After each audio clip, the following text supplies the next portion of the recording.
Hello students, how are you all. उम्मीद है कि आप सब बहुत अच्छे से होंगे। हम पढ़ रहे थे क्लास 12 की फिजिक्स चैप्टर नंबर 3 और ये हैं लेक्चर नंबर भी 3। तो इसमें आज हम पढ़ेंगे इक्विपोटेंशियल सरफेस के बारे में। ये जो टॉपिक है मैं चाहता था कि पिछले लेक्चर में कवर कर देता, लेकिन मेरे माइंड से निकल गई ये चीज़ और अब वो वीडियो पहले से भी काफ़ी लेंदी हो चुका था। तो चलिए इसको कवर करते हैं इस वाले लेक्चर में। इक्विपोटेंशियल सरफेस, समविभव पृष्ठ। इसकी डेफिनेशन लिखिए हिंदी में सबसे पहले। वह पृष्ठ जिसके प्रत्येक बिंदु पर विद्युत विभव का मान समान होता है। ठीक है, इंग्लिश में लिखिए the surface on which the value of electric potential at each and every point remains same. चलिए क्या कह रहे हैं, ये मान लीजिए कोई सरफेस है, इसके अंदर पॉइंट मान लिया हमने, ये पॉइंट है ए, बी, सी एंड ये पॉइंट मान लिया हमने पी। तो potential at A, potential at B, potential at C and potential at point P. Definition के अकॉर्डिंग ये अगर एक इक्विपोटेंशियल, ये अगर हमारा एक इक्विपोटेंशियल सरफेस हो तो इसके ईच एंड एवरी पॉइंट पर इलेक्ट्रिक पोटेंशियल की जो वैल्यू होगी वो इक्वल होगी।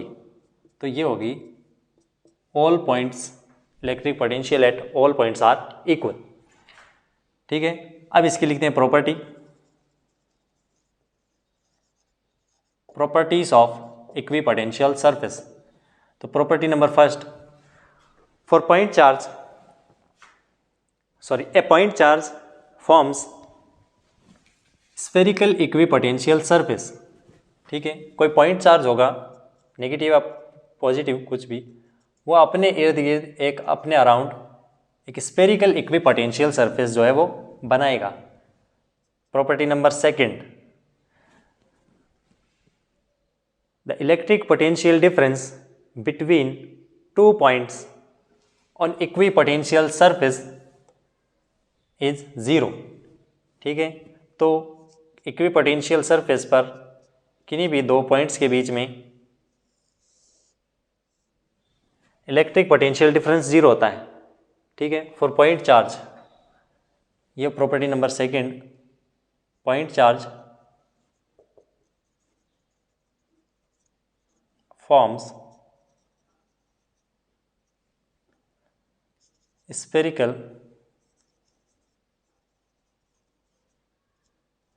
Equipotential surface. ठीक है, और potential difference, potential difference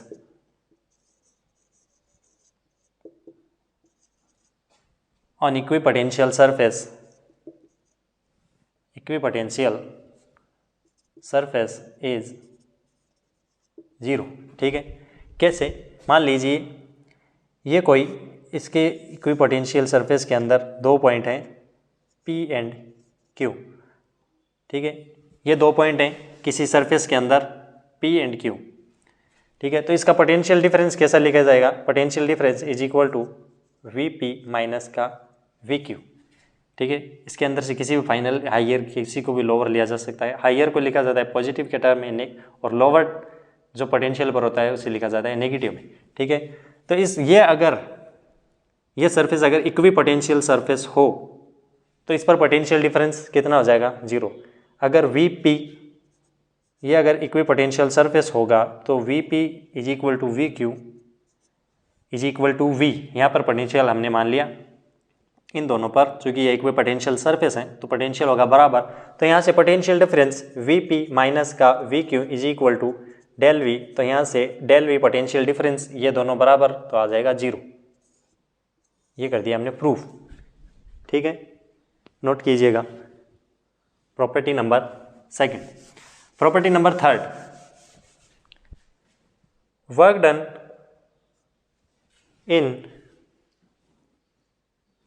done on a moving charge in equipotential surface is 0।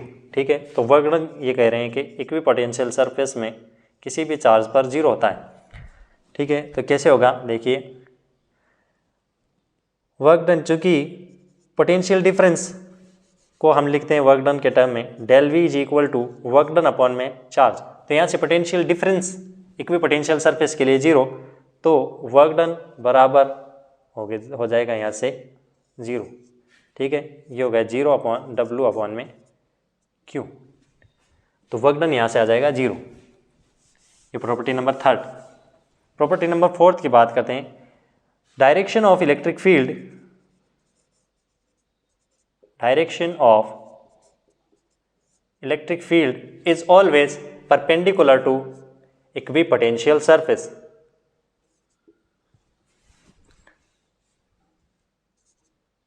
Electric field का जो डायरेक्शन होता है वो इक्विपोटेंशियल सरफेस के ऑलवेज परपेंडिकुलर होता है। यहाँ से लिखिए ऑलवेज।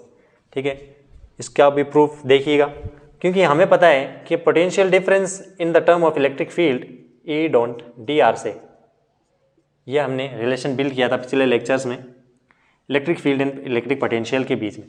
तो यहाँ से अगर इक्वी पोटेंशियल सरफेस हो तो उसके लिए पोटेंशियल डिफरेंस हो जाएगा 0, और इसको अगर हम वेक्टर फॉर्म से मैग्नीट्यूड फॉर्म में लिखें तो इसका formula E dr cos of 0, cos of theta. ठीक है, इस नेगेटिव को यहाँ से हटाएं तो यह जाएगा E dr cos of theta is equal to 0। तो यहाँ से कोई एक टर्म इनमें से 0 होगा तो ये इक्वेशन 0 के बराबर आएगी। तो यहाँ से इलेक्ट्रिक फील्ड जो कि 0 नहीं है, dr डिस्प्लेसमेंट 0 नहीं है, तो यहाँ से एंगल 0 होगा। तो एंगल नहीं, cos ऑफ थीटा वाला ये जो टर्म है ये 0 के बराबर होगा। तो cos ऑफ थीटा बराबर 0 होता है, बराबर 0 जब थीटा बराबर कितना हो, cos of inverse 0, theta is equal to 90 degree. It means यहाँ से ये अगर कोई सरफेस है और ये कोई दो पॉइंट्स हैं, मान लीजिए P एंड Q, और इनके बीच का डिस्प्लेसमेंट वेक्टर dr, तो dr और इलेक्ट्रिक फील्ड ये हो गई इसके परपेंडिकुलर। तो यहाँ से displacement vector and electric field के बीच का जो एंगल हो गया वो हो गया 90 डिग्री। ठीक है, तो direction of electric field and equipotential surface is perpendicular always. ठीक है, ये प्रॉपर्टी नंबर 4 नोट कीजिएगा।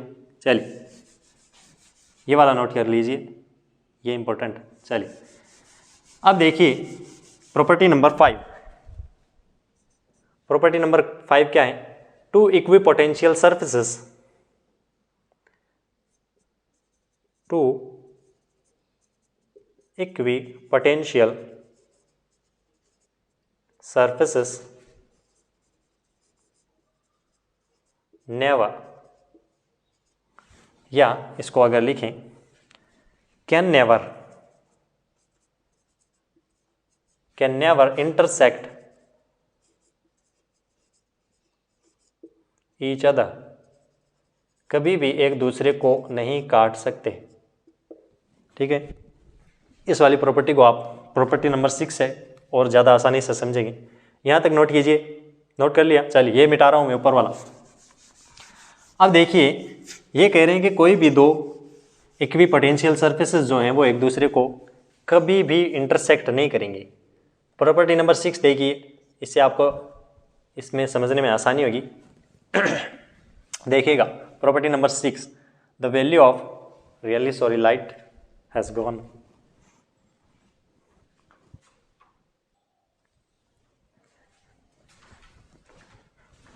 ओके स्टूडेंट्स, हम बात कर रहे थे प्रॉपर्टी नंबर 6 जो कि थी कि the value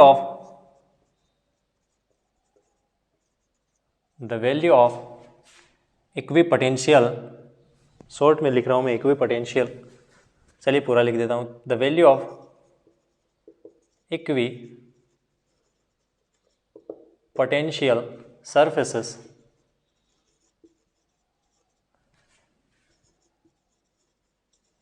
decrease in the direction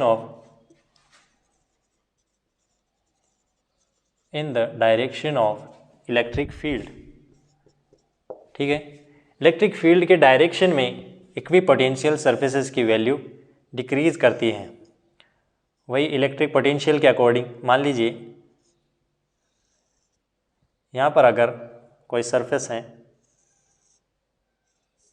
surface number first, और ये हो गया सरफेस सेकंड,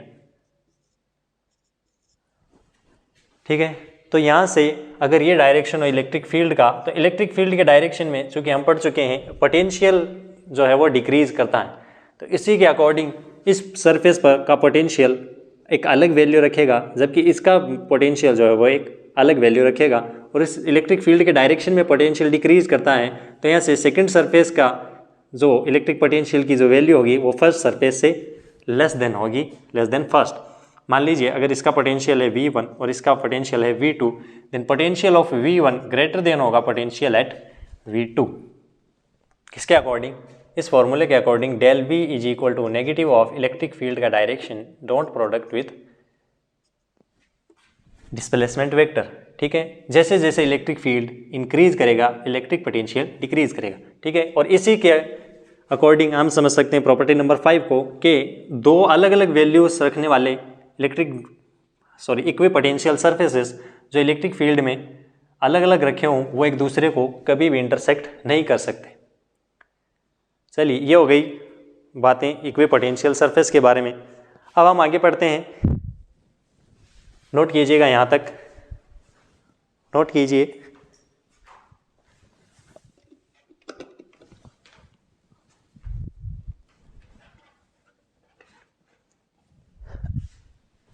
चलिए मिटा रहा हूं मैं।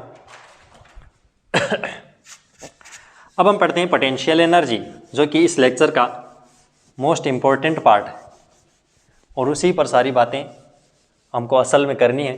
इक्वी पोटेंशियल सरफेस तो ये पिछले लेक्चर में मुझे करना था, लेकिन वो लेक्चर काफ़ी पहले से ही काफ़ी लंबा हो चुका था, तो वो छोड़ दिया मैंने। चलिए अब बात करते हैं इलेक्ट्रिक पोटेंशियल एनर्जी। तो लिखिएगा electric potential energy. Potential energy को तो हम पहले से भी जानते हैं ना। तो इलेक्ट्रिक पोटेंशियल एनर्जी आप यहां से लिखिए नोट डालकर, electric potential energy is not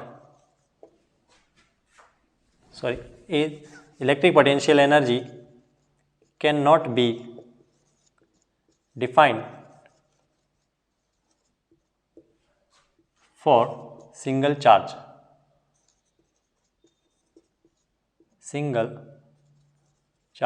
एकल आवेश के लिए स्थितिज ऊर्जा को हम परिभाषित नहीं कर सकते। while potential energy can only be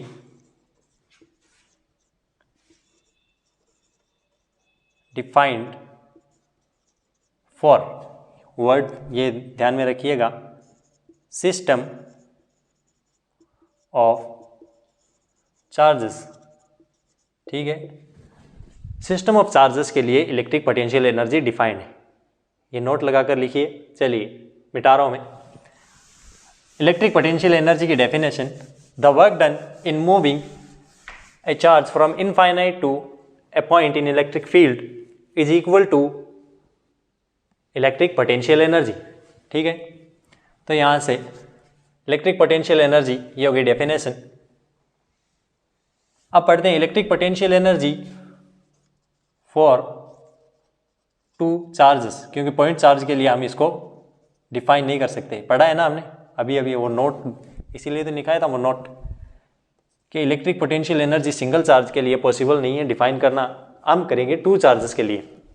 चलिए ध्यान दीजिएगा, हम ला रहे हैं वही तरीका इनफाइनाइट से डेफिनेशन के अकॉर्डिंग दो चार्जेस को Q1 एंड Q2 को किसी एक पर्टिकुलर पॉइंट P तक, ठीक है। तो यहाँ से हम पहले लेकर आएंगे चार्ज Q1 को, ठीक है। तो देखिएगा चार्ज Q1 पर, क्योंकि पॉइंट P हमने माना है स्पेस के अंदर कोई भी एक रैंडम पॉइंट, ना तो यहाँ पर कोई चार्ज अवेलेबल है और ना ही यहाँ पर कोई इलेक्ट्रिक फील्ड है, तो इस चार्ज को हम लेकर आएंगे इस पॉइंट P तक। तो इसके लिए हम इसको हल्का सा डिस्प्लेस करेंगे, बिल्कुल मामूली सा एक्सटर्नल फोर्स हम इस पर लगाएंगे ऑलमोस्ट 0 मैग्नीट्यूड का, जिससे ये चार्ज यहाँ पर शिफ्ट हो जाएगा। ठीक है, तो work done to move charge Q1 from infinite to point P के लिए work done is equal to force into में डिस्प्लेसमेंट का वेक्टर। ठीक है, और फोर्स यहाँ पर है 0, तो डिस्प्लेसमेंट, तो वर्क डन भी आ जाएगा 0। ठीक है, वर्क डन फर्स्ट। चलिए इसी तरीके से work done second, to move charge Q2 from infinite to point Q। यहाँ से देखिएगा पॉइंट P पर हम लेकर आ गए चार्ज Q1 को। अब इससे r डिस्टेंस दूरी पर मान लीजिए पॉइंट Q पर हम इस इनफाइनाइट से इस चार्ज Q2 को डिस्प्लेस करेंगे इस पॉइंट Q तक के लिए। तो देखिए यहाँ पर आ चुका है चार्ज Q1। अगर ये सेम नेचर ऑफ चार्जेस हों तो इस पर ये लगाएगा रिपल्शन की फोर्स। ठीक है, और ये बनाएगा इस पॉइंट Q पर एक इलेक्ट्रिक पोटेंशियल, जो कि हमने पढ़ा है electric potential for point charge कितना होता है, at due to Q1 at point Q is equal to K Q1 upon में डिस्टेंस है इनके बीच का R।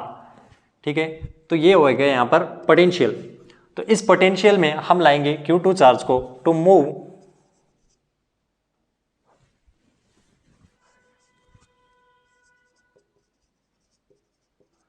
Charge Q2 from infinite to point Q in the potential of, potential किसका हो जाएगा यहाँ पर, Q1 चार्ज क्या बनाए हुआ पोटेंशियल। तो वर्क डन यहाँ से हो जाएगा, क्योंकि वर्क डन हम लिखते हैं del V is equal to work done upon में चार्ज। तो यहाँ से वर्क डन लिखा जाएगा for charge second to infinite to displace at point Q is equal to potential into में, तो पोटेंशियल इनटू में चार्ज। तो पोटेंशियल यहाँ पर है ड्यू टू Q1 एंड जो मूव कर रहे हैं वो है चार्ज, जो वर्क कर रहे हैं वो है चार्ज सेकेंड। तो यहाँ से वर्क डन लिखा जाएगा, work done is equal to, इसको हम लिखते हैं के Q1 अपॉन में R इंटू में Q2। तो work done by electric force is equal to, work done is equal to K Q1 Q2 upon में R। ठीक है, ये हो गया वर्क डन सेकेंड। ठीक है, ये हो गया वर्क डन फर्स्ट जो कि है 0। तो नेट वर्क डन अगर हम यहाँ से बात करें तो हो जाएगा W1 प्लस W2 0 प्लस का के Q1 Q2 अपॉन में R। और हमने डेफिनेशन में पढ़ा है कि पोटेंशियल एनर्जी या change in potential energy is equal to work done. तो यहाँ से हम लिखेंगे के Q1 Q2 अपॉन में R। तो potential energy, change in potential energy को लिखते हैं फाइनल माइनस इनिशियल, वैसे ही इलेक्ट्रिक पोटेंशियल के अकॉर्डिंग। तो फाइनली हम पहुँचे फाइनल पोजीशन पर और initially we were at infinite position. तो इनफाइनाइट के लिए इलेक्ट्रिक पोटेंशियल एनर्जी को लिखा जाता है 0। तो यहाँ से इसको 0 पुट करेंगे तो इलेक्ट्रिक पोटेंशियल एनर्जी फाइनली निकल कर आई है के Q1 Q2 अपॉन में R। ये हो गया इसका formula electric potential energy. Note कीजिएगा, नोट कर लिया आपने। चलिए मैं बता रहा हूँ। अब बात करते हैं मोर देन 2 चार्जेस के लिए electric potential energy.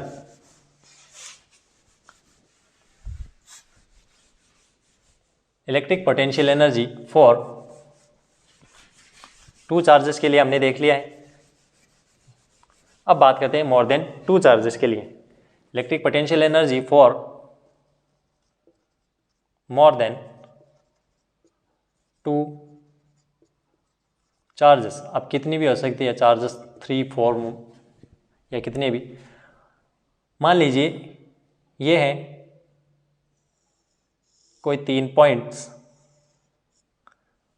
Point first, point second and point third, या इसको बोल सकते हैं A बी एंड सी। तो इन पॉइंट्स पर हम इनफाइनाइट से 3 चार्जेस को, क्योंकि 2 के लिए हमने पढ़ लिया है, तो 3 charges Q1, Q2 and Q3 को डिस्प्लेस करेंगे, मूव करवाएंगे इन पॉइंट्स तक।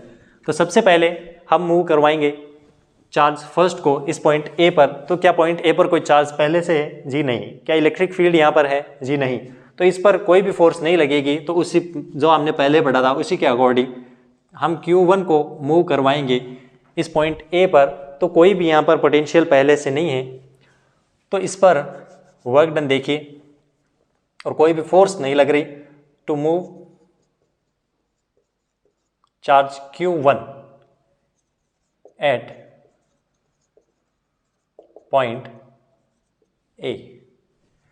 तो वर्क डन यहाँ से हो जाएगा। अगर पोटेंशियल के फॉर्म में देखें हम, तो potential at point A into में चार्ज जिस पर हम वर्क कर रहे हैं, तो पोटेंशियल है 0 इंटू में चार्ज है Q1। तो यहाँ से वर्क डन फर्स्ट हो जाएगा 0, ठीक है। और इसी को अगर हम देखें फोर्स के अकॉर्डिंग, तो work done is equal to force into में डिस्प्लेसमेंट। तो यहाँ पर कोई फोर्स अवेलेबल है नहीं, तो यहाँ से वर्क डन हो जाएगा 0, ठीक है, इज इक्वल टू 0।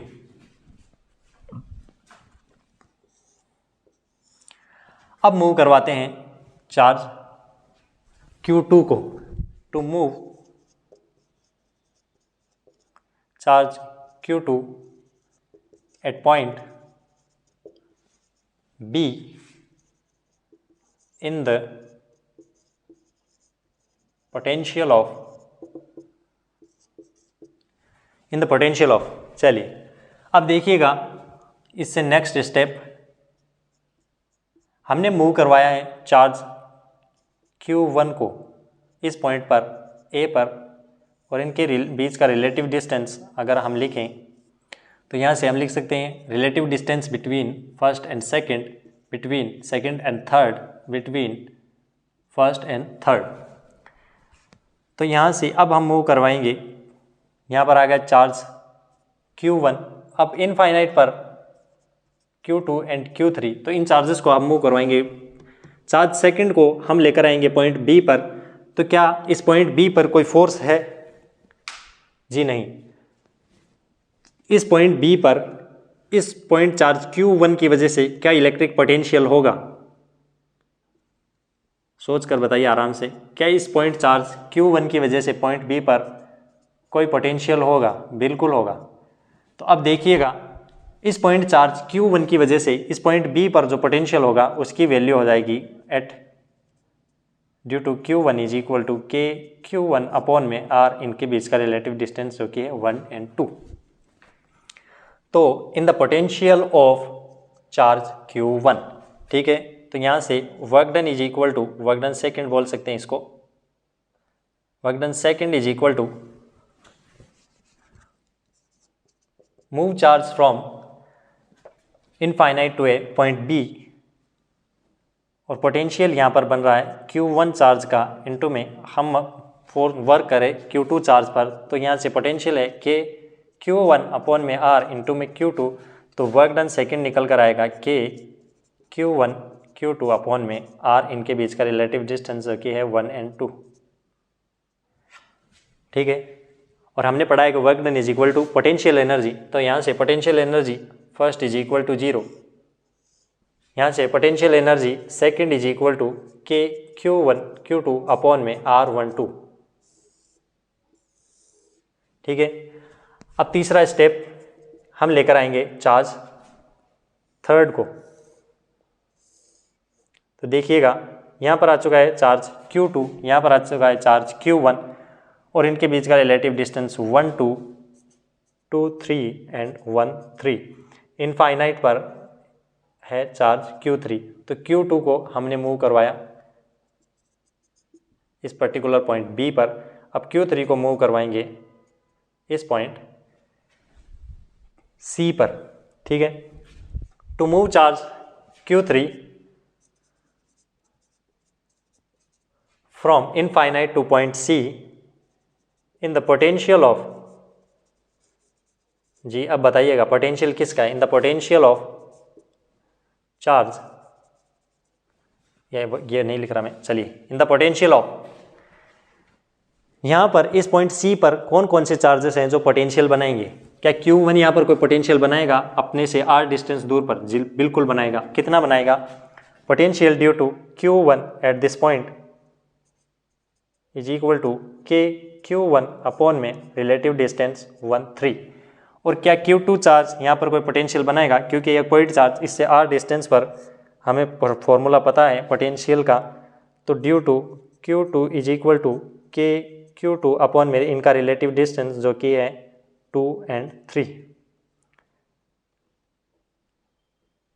ठीक है, तो ये हो गए इस पॉइंट पर दो पोटेंशियल इन दोनों चार्जेस की वजह से। अब इनको मूव करवाएंगे चार्ज थर्ड को in the potential of charges Q1 and Q2। ठीक है, तो यहाँ से work done 3 is equal to हो जाएगा पोटेंशियल ड्यू टू Q1 और मूव करवा रहे चार्ज Q3 को, plus potential due to Q2 into में मूव करवा रहे Q3 को। चलिए यहाँ तक नोट कीजिए, मैं ऊपर से मिटा रहा हूँ। ओके, तो अब देखिएगा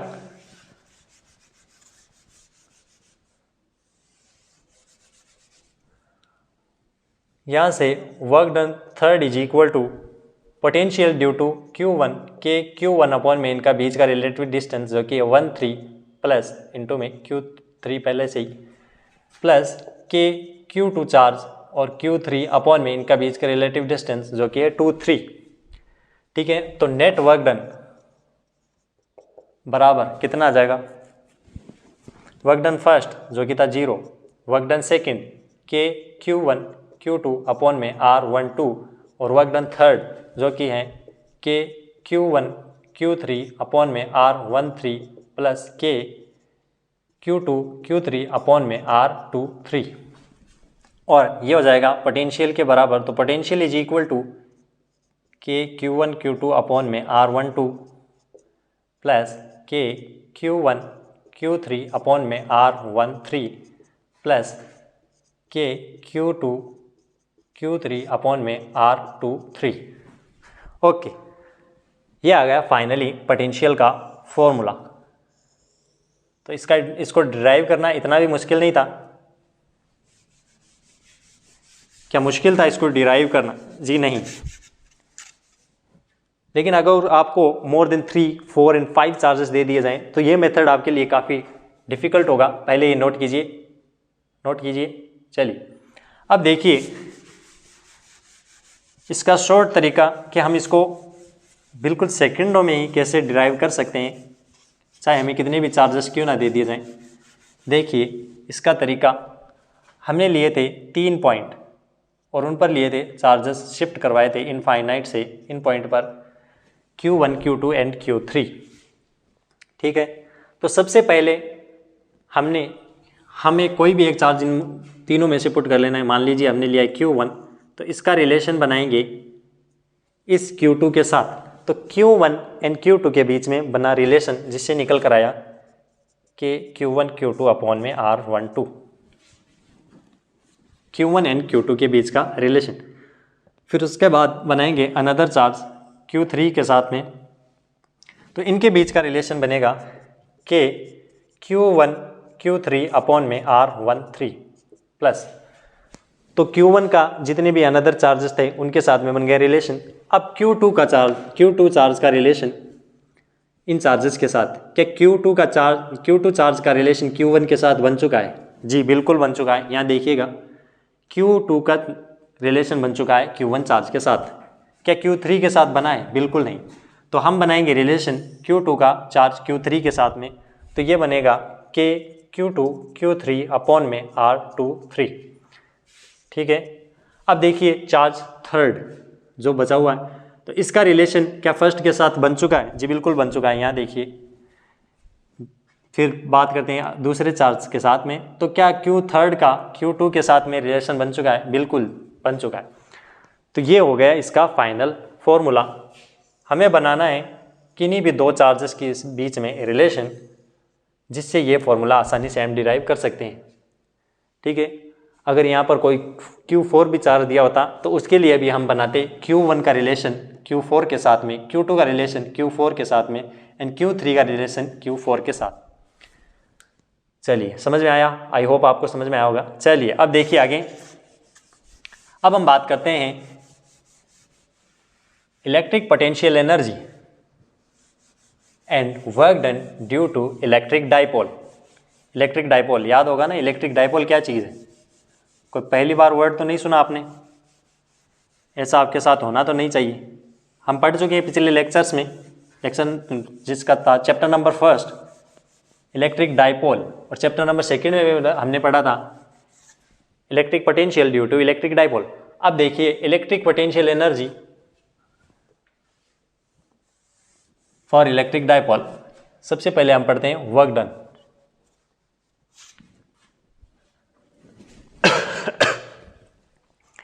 उससे पहले मैं एक चीज बता देता हूं आपको। चलिए पहले वर्क डन निकालते हैं। Work done due to electric dipole. Electric dipole क्या होता है? Electric dipole, two equal and opposite magnitude of charges separated at very short distance. ये मान लीजिए कोई यूनिफॉर्म इलेक्ट्रिक फील्ड है, यूनिफॉर्म इलेक्ट्रिक फील्ड ही है ना ये जो मैं बना रहा हूँ, या नहीं है यूनिफॉर्म इलेक्ट्रिक फील्ड? डेफिनेशन पता है यूनिफॉर्म इलेक्ट्रिक फील्ड की क्या होती है? चलिए जी अब देखिएगा, मान लीजिए ये कोई डाइपोल रखा हुआ है स्टेबल इक्विलिब्रियम पोजीशन पर। स्टेबल इक्विलिब्रियम पोजीशन के लिए क्या होता है? Q2 charge, sorry positive charge को किस तरफ रखेंगे? पॉजिटिव चार्ज को रखेंगे इलेक्ट्रिक फील्ड के डायरेक्शन में, और ऑपोजिट में रखेंगे नेगेटिव चार्ज को टू स्टेबल इक्विलिब्रियम पोजीशन। ठीक है, तो ये हो गया हमारा डाइपोल, इनके बीच का डिस्टेंस हो जाएगा 2d। ठीक है, इस डाइपोल को हमने मूव करवाया यहां तक,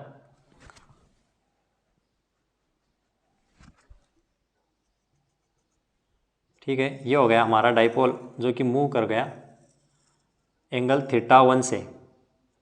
तो यहाँ पर आ गया नेगेटिव चार्ज Q1 और यहाँ पर पॉजिटिव चार्ज Q, और इसको फिर से हमने मूव करवाया, सॉरी बहुत अजीब सा बन रहा, फिर से हमने मूव करवाया यहाँ तक negative charge and positive charge. ठीक है, ये एंगल हमने मान लिया, इसको मूव करवाया यहाँ से स्टेबल इक्विलिब्रियम पोजीशन से θ1, और फिर उसके बाद में हमने मूव करवाया इसको θ2 से।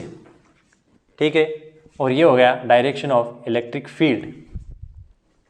ओके, अब देखिएगा इस चार्ज Q1 पर लगने वाली इलेक्ट्रिक फोर्स, क्योंकि ये पॉजिटिव चार्ज है तो इसी के अकॉर्डिंग, इसी के अलोंग डायरेक्शन में हो जाएगी Q इंटू में E का वेक्टर, और इस नेगेटिव चार्ज पर इलेक्ट्रिक फोर्स वेक्टर फॉर्म में हो जाएगी नेगेटिव का QE, क्योंकि ये इसके अपोजिट डायरेक्शन में। ठीक है, तो इन फोर्सेस की वजह से, क्योंकि ये फोर्सेस एक ही लाइन के अलोंग नहीं है, इनका लाइन ऑफ एक्शन अलग अलग है। इसका लाइन ऑफ एक्शन है यहाँ से ये वाली फोर्स, इसका लाइन ऑफ एक्शन है ये, और ये फोर्स इसका लाइन ऑफ एक्शन है इस तरीके से। अगर इनका लाइन ऑफ एक्शन सेम होता, यहाँ से इस तरीके से इस तरफ लगती फोर्स और इस तरफ लगती फोर्स एक ही लाइन ऑफ एक्शन के अलोंग, तो ये एक दूसरे को, इनके ऊपर नेट फोर्स होता 0 और कोई भी टॉर्क यहाँ से नहीं बनता, स्टेबल इक्विलिब्रियम पोजीशन। लेकिन इनका लाइन ऑफ एक्शन सेम नहीं है तो यहाँ से बनेगा टॉर्क। देखिए ये हो जाएगा डायरेक्शन ऑफ टॉर्क, ये वाला फोर्स घुमाएगा इस डायरेक्शन में इस टॉर्क को, और ये वाला फोर्स घुमाएगा इस डायरेक्शन में। ठीक है, तो अब देखिएगा यहाँ से लगी है फोर्स, तो इसका होगा डिस्प्लेसमेंट, जहाँ से आएगा डिस्प्लेसमेंट से आएगा वर्क डन। तो work done is equal to, हमें पता है F.dr वेक्टर से। ठीक है, और वर्क डन यहाँ पर जो होगा इलेक्ट्रिक फोर्स की वजह से, due to electric force into में डिस्प्लेसमेंट यहाँ से है d थीटा, सॉरी तो यहाँ पर जो वर्क डन होगा वो होगा टॉर्क से, और due to electric force into में इनका डॉट प्रोडक्ट डी थीटा के साथ में, ठीक है। तो यहाँ से टॉर्क एंड डिस्प्लेसमेंट वेक्टर, तो टॉर्क का डायरेक्शन क्लॉकवाइज इस फोर्स की वजह से बन रहा है क्लॉकवाइज, जबकि डिस्प्लेसमेंट एंगल थीटा का जो डायरेक्शन है वो है एंटी क्लॉकवाइज। तो वर्क डन यहाँ से आ जाएगा नेगेटिव ऑफ टॉर्क इनटू में डी थीटा, ठीक है। और टॉर्क हमें पता है एक डायपोल के लिए होता है torque is equal to P cross of E या पी ई साइन थीटा, ठीक है। तो यहाँ से वर्क डन इसका करेंगे integration from angle theta 1 to theta 2, तो यहाँ से आ जाएगा P E sine of theta d theta, ठीक है। अब देखिएगा यहाँ से मोमेंटम, डायपोल मोमेंट ये आ जाएगा कॉन्स्टेंट टर्म बाहर, इलेक्ट्रिक फील्ड कॉन्स्टेंट टर्म आ जाएगा बाहर। तो यहाँ से work done by electric force is equal to negative पहले से बाहर, तो यह आ जाएगा P E integration of sine theta from theta 1 to theta 2 के लिए, और साइन थीटा का इंटीग्रेशन होता है माइनस का कोस ऑफ थीटा, तो यहाँ से आ जाएगा माइनस ऑफ का पी ई माइनस का cos of theta from theta 1 to theta 2 के लिए। तो यहाँ से वर्क डन निकल कर आएगा from work done due to electric force is equal to negative का पी ई, लिमिट्स को करेंगे अंदर पुट, तो यह आ जाएगा नेगेटिव का कोस ऑफ थीटा 2 माइनस का कोस ऑफ, सॉरी ये आ जाएगा minus minus plus cos of theta 1। I hope limits आपको पुट करनी आती होंगी। चलिए यहाँ से work done by electric force, इस नेगेटिव का अंदर हम करेंगे मल्टीप्लाई, तो आ जाएगा P E cos of theta 2 minus का कोस ऑफ थीटा 1, और यही है work done due to electric dipole. चलिए नोट कीजिएगा, यहाँ तक नोट कीजिए, कर लिया, मिटा रहा हूँ मैं, ये वर्क डन हो गया ड्यू टू इलेक्ट्रिक फोर्स, मिटा रहा हूँ जी। अब देखिएगा हम निकालेंगे electric potential due to electric dipole. Work done समझ में आया आपको? मुश्किल नहीं था, इंटीग्रेशन बस वो थोड़ा इंटीग्रेशन वाला ही मामला था। बाकी टॉर्क का वैल्यू हमने रखी थी P cos P sine of theta, sine theta का कर दिया इंटीग्रेशन फ्रॉम एंगल थीटा 1 से थीटा 2 के लिए, ठीक है। उससे पहले चलिए इलेक्ट्रिक पोटेंशियल से निकालने की से पहले एक इम्पॉर्टेंट फैक्टर मैं आपको बता रहा हूँ। देखिएगा हमें पता है वर्क एनर्जी थ्योरम से, वर्क एनर्जी थ्योरम, कितने के स्टूडेंट ने जिन्होंने पहली बार ये वर्ड सुना है? जी कोई नहीं है, बिल्कुल कोई नहीं है इस क्लासरूम में जिसने ये वर्ड पहली बार सुना हो। वर्क एनर्जी थ्योरम जो कि क्लास 11th में हम पढ़ चुके हैं, कार्य ऊर्जा पर में, जिसके अकॉर्डिंग क्या होता है, work done by all forces is equal to change in, जी बिल्कुल सही वाला, कौन बोला है? Kinetic energy, very good. Work done by all forces is equal to change in kinetic energy, ये है वर्क एनर्जी थ्योरम, ठीक है। और फोर्सेस कौन कौन सी हमने अभी तक पढ़ी हैं? सबसे पहले मान लीजिए है conservative force, work done by conservative force. और सेकंड फोर्स कौन सी हो जाएगी? Second work done due to non conservative force, very good, non conservative force. और तीसरा कौन सी हो जाएगी, कौन बताएगा? जी work done by external force, external force is equal to change in kinetic energy. अब बताइए क्या हम इलेक्ट्रिक पोटेंशियल में पढ़ रहे थे काइनेटिक एनर्जी में चेंज? जी नहीं, हम ले रहे थे स्पीड को कांस्टेंट, तो काइनेटिक एनर्जी हमारे पास ऑलवेज निकल कर आ रही थी zero, change in kinetic energy is zero, तो ये हो जाएगा यहाँ से जीरो। ये वर्क एनर्जी थ्योरम का पार्ट नहीं है, वर्क एनर्जी थ्योरम तो यही है। अब हम आगे बढ़ रहे हैं इसके अंदर, ये है वर्क एनर्जी थ्योरम। तो change in kinetic energy in electric potential में हम पढ़ रहे थे 0, क्योंकि हमने स्पीड में कोई भी वेरिएशन अभी तक नहीं किया था और इसमें होता भी नहीं, ताकि हमें सारी की सारी एनर्जी मिले पोटेंशियल एनर्जी की फॉर्म में। और ये पिछले लेक्चर में आपको अच्छे से बता चुका हूँ। चलिए यहाँ से नॉन कंजर्वेटिव फोर्स में कौन कौन सी शुमार है। पहला आता है फ्रिक्शनल फोर्स। तो यहाँ पर ऐसी कोई नॉन कंजर्वेटिव फोर्स हमारे पास नहीं है। कंजर्वेटिव फोर्स में आती है इलेक्ट्रोस्टैटिक की force, gravitational force and spring force. तो ये सारी हैं कंजर्वेटिव फोर्स। तो इलेक्ट्रोस्टैटिक की फोर्स हमारे पास है, तो वर्क डन बाय यहाँ से हो जाएगा conservative forces plus work done by external force, जो कि हम बार बार यूज कर रहे थे किसी भी चार्ज को मूव करवाने के लिए। तो work done by external force is equal to 0 लिख सकते हैं। और कंजर्वेटिव फोर्स के लिए हम लिखेंगे work done for conservative force में यहाँ जो हमारे पास फोर्स है, चलिए इसी के अंदर मैं लिख रहा हूँ इलेक्ट्रोस्टैटिक की फोर्स या इलेक्ट्रिक फोर्स। तो work done by electric force is equal to negative, इस टर्म को शिफ्ट करेंगे उस तरफ, तो negative work done by external force. ये रिलेशन निकल कर आया है वर्क एनर्जी थ्योरम से इलेक्ट्रिक पोटेंशियल के लिए। इसका यूज करेंगे हम पोटेंशियल एनर्जी को डाइपोल के लिए ड्राइव करने में। ठीक है, चलिए दूसरी चीज़ हमें पता है कि चेंज इन पोटेंशियल एनर्जी, आगे बताइए, चेंज इन पोटेंशियल एनर्जी बराबर होता है, बिल्कुल सही, negative of conservative force, negative work done by conservative forces. ठीक है, इसी तरीके से हम यहाँ से इस कंजर्वेटिव फोर्स की जगह इलेक्ट्रोस्टैटिक की फोर्स एक्सटर्नल फोर्स लिखें, तो यहाँ से आ जाएगा change in potential energy is equal to negative negative positive, तो यहाँ से आ जाएगा work done by positive work done by external force. बिल्कुल, ये दो रिलेशन आपको याद रखने, बाय एक्सटर्नल फोर्स जी, ये आ गए दो रिलेशन हमारे पास, वर्क डन बाय कंजर्वेटिव या इलेक्ट्रोस्टैटिक फोर्स और positive work done by external force.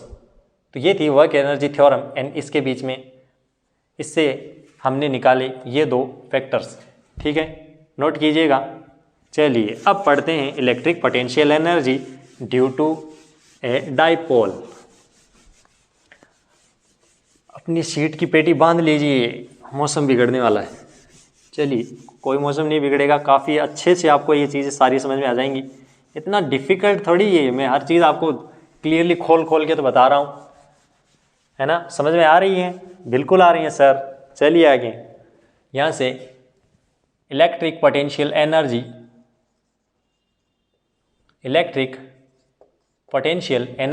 Due to electric dipole. चलिए इसमें हम पढ़ेंगे सबसे पहले इसका इलेक्ट्रिक पोटेंशियल एनर्जी में हमने पढ़ा था इनफाइनाइट से हम चार्जेस को लाते हैं इलेक्ट्रिक फील्ड में। ठीक है, तो ये मान लीजिए हमारे पास है एक यूनिफॉर्म इलेक्ट्रिक फील्ड, जिसमें हम लाएंगे इनफाइनाइट से चार्जेस को। और चार्जेस भी कैसे, क्योंकि हमें बनाना है एक इलेक्ट्रिक डाइपोल, तो same magnitude and opposite nature के। बिल्कुल सही। तो इन चार्जेस को हम लेकर आएंगे, मान लीजिए कोई पॉइंट बी है, उस पॉइंट बी तक, from infinite to point B. ठीक है, अब यहाँ से देखिएगा, क्योंकि हमें पता है, बिल्कुल आपको पता है, बिल्कुल पता है कि ये दोनों चार्जेस हैं सेम मैग्नीट्यूड के। बिल्कुल, तो नेगेटिव चार्ज अगर इलेक्ट्रिक फील्ड का डायरेक्शन है इस तरफ, तो पॉजिटिव चार्ज पर जो इलेक्ट्रिक फोर्स लगेगी उसका डायरेक्शन होगा इलेक्ट्रिक फील्ड के अलोंग, और नेगेटिव चार्ज पर जो इलेक्ट्रिक फोर्स लगेगा उसका डायरेक्शन होता है इलेक्ट्रिक फील्ड के अपोजिट डायरेक्शन में। बिल्कुल सर, ये तो पहले चैप्टर में हम पढ़ चुके हैं। बिल्कुल, तो यहाँ से देखिएगा ये दोनों चार्जेस हैं सेम मैग्नीट्यूड के, तो इन पर लगने वाला फोर्स भी क्या सेम मैग्नीट्यूड का हो जाएगा? बिल्कुल, इन पर लगने वाला फोर्स भी होगा सेम मैग्नीट्यूड का। तो यहाँ से अगर इनका वेक्टर साइन मैग्नीट्यूड हटाएं तो वेक्टर में आ जाएंगे force on positive charge is equal to force on negative charge. तो चूंकि इनका डायरेक्शन है एक दूसरे के अपोजिट, तो यहाँ से आ जाएगा नेगेटिव साइन। ठीक है, तो अगर हम यहाँ से निकालें नेट फोर्स तो charge on first and second बराबर आ जाएगी 0, क्योंकि ये इक्वल एंड अपोजिट फोर्सेस। तो यहाँ से नेट फोर्स आ जाएगी 0। तो इन चार्जेस को पॉइंट बी तक मूव करवाने में इलेक्ट्रिक फील्ड कोई भी फोर्स इन चार्जेस पर नहीं लगाएगा। इलेक्ट्रिक फील्ड फोर्स लगा रहा, लेकिन ये दोनों एक दूसरे को कैंसल आउट कर रहे हैं अपोजिट डायरेक्शन में लगकर। तो इन चार्जेस को यहाँ तक हम वैसे ही मूव करवाएंगे। वर्क डन इन पर होगा 0, क्योंकि कोई भी फोर्स इन पर लगेगी नहीं। तो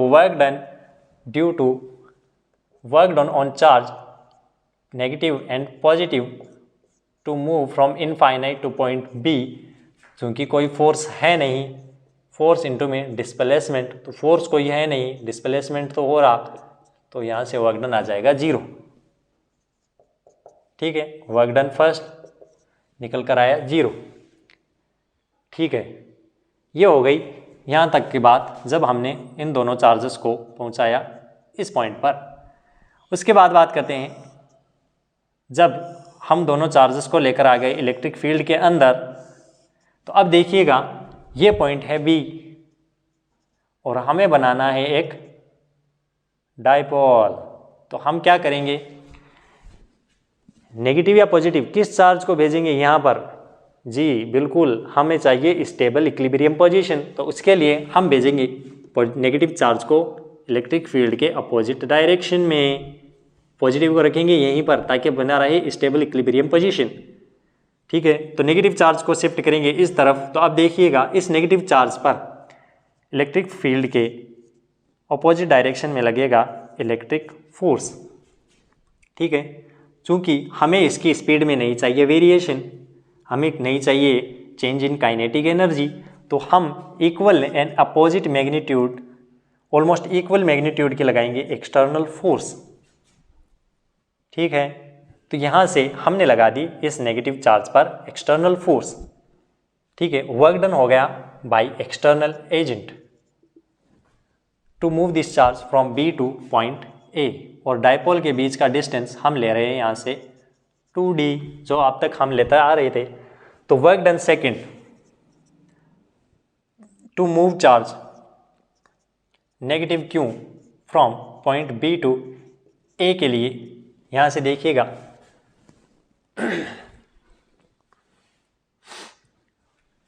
फोर्स, मान लीजिए ये वर्क डन हो रहा due to external agent, due to external, तो फोर्स भी लगेगी एक्सटर्नल एजेंट की, डॉट प्रोडक्ट हो जाएगा इसके डिस्प्लेसमेंट के साथ में। ठीक है, ओके। अब देखिएगा यहाँ से electric external force almost equal to electric force जो कि है Q इंटू में E। ठीक है, इसको अगर वेक्टर फॉर्म में हम लिखें तो लिखा जाएगा electric force is equal to negative का Q इंटू में E, क्योंकि इलेक्ट्रिक फोर्स यानी इलेक्ट्रिक फील्ड है एक दूसरे के अपोजिट डायरेक्शन में। ठीक है, and external force in electric field है एक दूसरे के सेम डायरेक्शन में। यहाँ से एक्सटर्नल फोर्स का डायरेक्शन इस तरफ, और हम शिफ्ट करवा रहे इस चार्ज को इस तरफ, तो इसका डिस्प्लेसमेंट इस तरफ, और नेगेटिव क्योंकि external force in electric field का डायरेक्शन है सेम, तो यहाँ से आ जाएगा Q इंटू में E। ठीक है, तो हम यहाँ पर ले रहे एक्सटर्नल फोर्स और डिस्प्लेसमेंट है इस तरफ, तो यहाँ से ये आ जाएगा नेगेटिव ऑफ फोर्स इंटू में डिस्प्लेसमेंट। डिस्प्लेसमेंट का जो वैल्यू है वह है 2D, तो वैल्यू पुट करते हैं यहाँ से, तो आ जाएगा नेगेटिव ऑफ चार्ज इंटू में इलेक्ट्रिक फील्ड इंटू में इनका जो बीच का डिस्टेंस चार्जेस का वो है 2d डिस्प्लेसमेंट। ठीक है, तो यहाँ से ये हो जाएगा negative of electric field q into में 2d। याद आ रहा, क्या लिख सकते हैं इसको बिल्कुल डायपोल मोमेंट, तो हमने लिख दिया p इंटू में e। ठीक है, तो ये हो गया work done second by external force. ठीक है, तो यहाँ से हमें पता है potential energy is equal to potential energy, change in potential energy is equal to negative work done by electric force and positive work done by external force. तो यहाँ से ये है external force, work done due to external force, तो यहाँ से potential energy जो निकल कर आएगी वो हो जाएगा नेगेटिव ऑफ जो किसने positive of work done by external agent, और एक्सटर्नल एजेंट का वर्क डन है नेगेटिव का P इंटू में E। ठीक है, और यहाँ पर पोटेंशियल एनर्जी जब हम इसको शिफ्ट करवा रहे थे उस सिचुएशन में मिली पोटेंशियल एनर्जी हमें 0, और पोटेंशियल एनर्जी सेकंड इस पोजीशन में हमें मिल रही है नेगेटिव का Q P E। नोट कीजिए, यहाँ तक कर लिया। चलिए अब आगे देखिए, एक डायग्राम आपको बोर्ड्स में तो बनाने नहीं, कॉन्सेप्ट समझाने के लिए मैंने ये डायग्राम बनाए थे आपके लिए। अब जो डायग्राम मैं बना रहा हूँ वो डायग्राम आपको बनाना है आपके बोर्ड के एग्ज़ाम में या आपकी नोटबुक में। हाँ, समझने के लिए आप नोटबुक में बना सकते हैं, लेकिन एग्ज़ाम में अगर आपके क्वेश्चन आता है तो आप ये वाले दोनों डायग्राम ना बनाकर ये जो अब मैं डायग्राम बना रहा हूँ वो आपको बनाना है। ठीक है, तो अभी तक स्टेप 2 स्टेप्स हो चुके थे, अब स्टेप नंबर 3 ये है यूनिफॉर्म इलेक्ट्रिक फील्ड। मेरे हाथ से चाहे इनका बीच का डिस्टेंस इक्वल नहीं है, लेकिन इलेक्ट्रिक फील्ड तो यूनिफॉर्म ही है यहाँ पर। चलिए ये हो गया डायरेक्शन इलेक्ट्रिक फील्ड का, और यहाँ पर स्टेबल इक्विलिब्रियम पोजीशन पर के लिए पॉजिटिव चार्ज इलेक्ट्रिक फील्ड के डायरेक्शन में नेगेटिव चार्ज इस तरफ, ये हो गया हमारा डाइपोल। वापस से वही वर्क डन वाला सिचुएशन, ये हो गया इसका पहला शिफ्ट एंगल θ1 करके। ठीक है, और ये हो गया इसका दूसरा शिफ्ट एंगल θ2 करके। तो यहाँ से आगे जाएगा negative charge positive and positive, तो ये बन रहा है इनके बीच में एंगल θ1 इस डायरेक्शन में, और इसी तरीके से बन रहा एंगल θ2, और इस पर फोर्स लग रही पॉजिटिव का Q इंटू में E, और इस पर फोर्स लग रही नेगेटिव का Q इंटू में E। ठीक है, ये वाला फोर्स इसको घुमाएगा इस तरफ, ये वाली फोर्स इसको घुमाएगी इस तरफ, तो बन रहा है यहाँ से हम देख पा रहे हैं बन रहा एक टॉर्क। ठीक है, तो वही work done due to electric force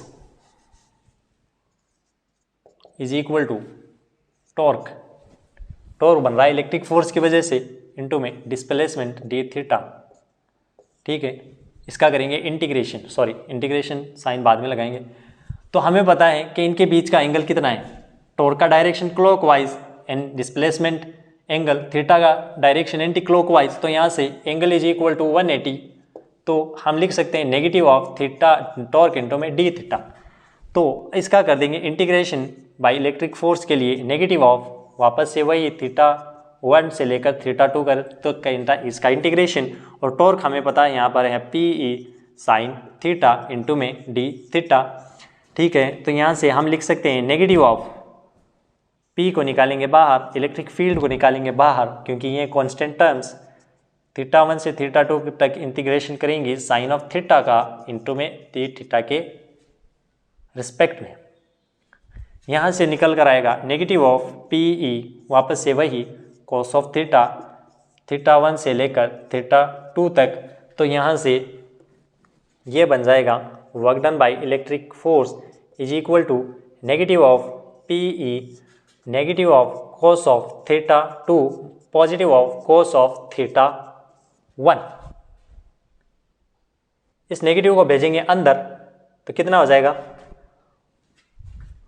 यहाँ से आ जाएगा work done by electric force is equal to, negative को भेज दिया अंदर हमने तो यह आ जाएगा P E cos of theta 2 minus का cos ऑफ थीटा 1।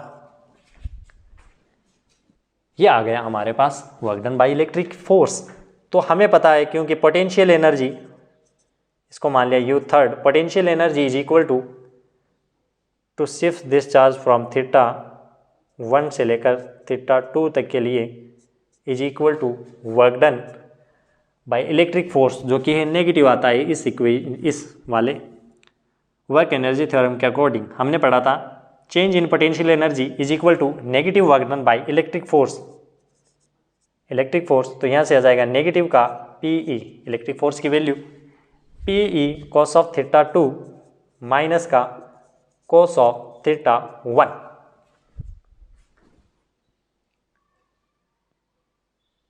ठीक है, और पोटेंशियल एनर्जी डिफाइन है फाइनल माइनस इनिशियल, उसी तरीके से जैसे पोटेंशियल इलेक्ट्रिक पोटेंशियल डिफाइन था। तो potential energy at theta 2 minus का थीटा 1, ये वी नहीं है, यू है पोटेंशियल एनर्जी। ठीक है, यहाँ से हो जाएगा माइनस का P E cos of theta 2 minus का cos ऑफ थीटा 1, ये हो गई पोटेंशियल एनर्जी। ठीक है, अब मानते हैं एक बहुत बड़ा अजम्पशन, नोट कीजिए यहाँ तक समझ में आया, मुश्किल नहीं था, वही वर्क डन वाला, यहाँ तक तो पूरा वर्क डन वाला ही चला है system, work done by electric force. यहाँ से हमने पोटेंशियल एनर्जी रख दी, दोनों का डेरिवेशन काफ़ी रिलेटिव है ना, बिल्कुल। चलिए अब देखते हैं वो अजम्पशन जिसने बनाया है इस इलेक्ट्रिक पोटेंशियल एनर्जी के फॉर्मूले को, जो हम शॉर्ट में देखते हैं। तो उस अजम्पशन को देखते हैं शॉर्ट में, हमें क्या पता है अजम्पशन क्या है, assumption theta 1 is equal to 90 degree. जी, थीटा 1 कौन सा है, ये रहा थीटा 1, इसको मान लिया हमने 90 डिग्री। तो potential at 90 degree, potential energy at 90 degree is equal to 0, ये हम आगे प्रूव भी करेंगे, अभी नोट कीजिए आप। तो हमें पता था potential energy at second minus potential energy at 90 theta 1 is equal to negative का P E cos of theta 2 minus का cos ऑफ थीटा 1, जो कि हो चुका है 90, एंड cos 90 की वैल्यू रियली सॉरी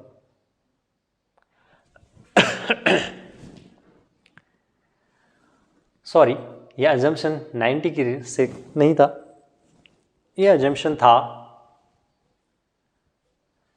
0 डिग्री पर।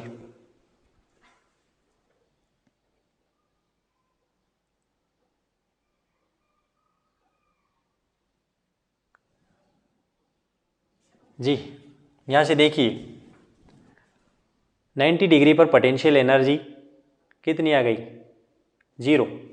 तो अब देखिएगा 90 डिग्री पर पोटेंशियल एनर्जी 0, यहाँ से u theta 2 is equal to, ये हो गया 0, माइनस का पीई, ये हो जाएगा 0, तो यहाँ से आ जाएगा cos ऑफ थीटा 2। ठीक है, यहाँ से पोटेंशियल एनर्जी ये अजम्पशन रियली सॉरी 90 करके नहीं, हम इस अजम्पशन को रखेंगे 0 डिग्री करके। तो theta is equal to 0 degree पर देखिए potential energy theta 2 is equal to